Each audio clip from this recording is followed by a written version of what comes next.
이틀 동안 이어진 기록적 폭우는 전북의 피해를 가늠하기 어려울 정도의 큰 생채기를 냈습니다. 집중호우로 수해를 입은 전북 각 지역을 특별재난지역, 긴급재난지역으로 선포해야 한다는 목소리가 높습니다. 이달 들어 집중호우로 피해가 잇따르는 상황에서 제후 태풍 장미까지 북상 중이어서 전국에 더 많은 비가 올 것으로 예상됩니다. 신종 코로나 바이러스 감염증 신규 확진자 수는 30명대를 기록했습니다. 성착취물을 제작 유포한 텔레그램 박사방 운영자 조주빈이 매일 법원에 반성문을 제출하고 있습니다. 자세한 소식은 잠시 후 뉴스에서 전해드리겠습니다. 시청자 여러분 안녕하십니까? 신동아 방송 뉴스 이수정입니다. 기록적 폭우가 전북을 덮쳤습니다. 토사가 주택을 덮쳐 주민 2명이 숨졌습니다. 강둑이 무너지며 마을 여러 곳에 물이 잠겼습니다. 이재민들은 마을 회관과 초등학교 강당 등 임시 쉼터로 피신했습니다. 도로와 다리 여러 곳이 파손되고 애써 키운 농작물과 가축이 막대한 침수를 받습니다. 전북에는 지난 사흘 동안 순창 544mm, 남원 432.6mm 등 대부분 지역에 300mm 이상의 많은 비가 내렸습니다. 전북도는 지난 사흘 동안 내린 폭우로 9일 오전 11시 기준 도내 모두 983건 피해가 발생했다고 발표했습니다. 도내에서 산사태로 2명이 사망하고 하천 범람으로 1,702명 이재민이 발생했습니다. 피해 시설은 도로와 교량 등 공공시설 267건, 주택과 농경지 등 사유시설 716건으로 집계됐습니다. 특히 8일 오후 4시 42분쯤 장수군 번암면 도경리에서 산사태가 발생해 주택 한 채가 토사에 파묻혔습니다. 소방당국이 6시간 넘는 수색을 벌인 끝에 숨진 50대 부부를 사고 지점에서 발견했습니다. 기상 관측 이래 역대 최고급으로 불리는 폭우가 장수와 무주, 남원 순창 등 도내 전역을 강타한 가운데 집중호우로 수해를 입은 전북 각 지역을 특별재난지역, 긴급재난지역으로 선포해야 한다는 목소리가 높습니다.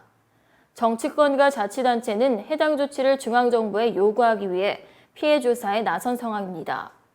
정세균 국무총리는 9일 광주에 있는 영산강 홍수통제소를 들러 홍수관리 상황을 점검한 뒤 전남과 곡성, 담양을 방문해 모든 피해 지역이 특별재난지역으로 선포될 수 있도록 지원하겠다고 밝혔습니다.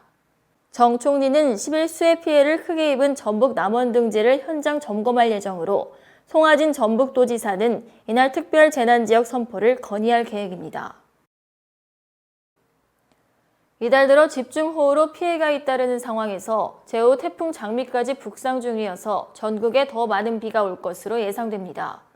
기상청에 따르면 제후 태풍 장미가 9일 새벽 3시 일본 오키나와 남남서쪽 600km 부근 해상에서 발생했습니다. 태풍 장미는 현재 중심 기압 1000헥토파스칼, 강풍 반경 약 200km 중심 최대 풍속 초속 18m의 세력을 유지하며 북상하고 있습니다. 태풍은 10일 오전 제주도 동쪽 해상을 지나 오후 중 남해안으로 상륙할 것으로 예상됩니다. 이 경우 올여름 우리나라에 들어오는 첫 태풍이 됩니다. 이후 점차 악화하며 북동진의 10일 밤 동해상으로 진출하고 11일 오전에는 점차 저기압으로 변할 전망입니다. 질병관리본부 중앙방역대책본부는 9일 기준으로 코로나19 신규 확진자가 전날보다 36명 늘어나 누적 확진자는 14,598명이라고 밝혔습니다. 신규 확진자의 감염 경로는 지역 발생이 30명으로 해외 유입 6명보다 5배 많았습니다. 지역별로는 서울이 11명, 경기 14명, 인천 1명 등 수도권에서 26명이 나왔고 광주에서 2명, 충북과 충남에서 1명씩 발생했습니다. 특히 경기 고양시의 교회 2곳에서 감염자가 꾸준히 나오는 상황에서 감염병 취약시설인 서울의 요양병원에서도 확진자가 새로 나와 방역당국이 긴장하고 있습니다.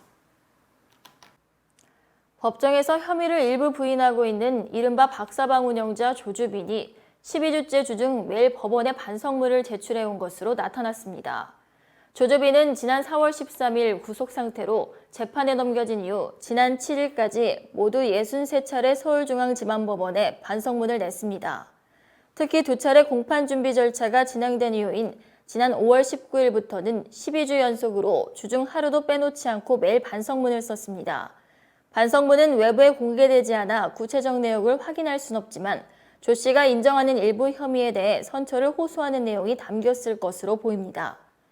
앞서 조주빈은 아동 청소년을 포함한 여성들을 협박해 성착취 영상물을 촬영한 뒤 텔레그램 방을 통해 판매 유포한 혐의 등으로 재판에 넘겨졌습니다. 이상으로 뉴스를 마치겠습니다. 시청해주신 여러분 고맙습니다.